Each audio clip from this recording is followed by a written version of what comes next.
অর্থের জন্য আমরা প্রচুর খাটনি কাটি, নিজেদের স্বপ্ন, নিজেদের বিশ্রাম, নিজেদের সুখ আহ্লাদ সব কিছু ছেড়ে দিই, কেননা যাতে আমাদের পরবর্তী জেনারেশন ভালো থাকে।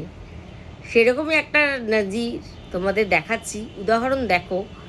পাশের দোকান থেকে আমাদের বিস্কিট নিয়ে এসছে। বিস্কিটটাতে ওইভাবে দেখতে পাবে না হয়তো, দেখো বিস্কিটটার দামটা কিন্তু 30 রুপিস, বাট বিস্কিটটাতে ভর্তি হয়ে রয়েছে তোমার পিঁপড়ে।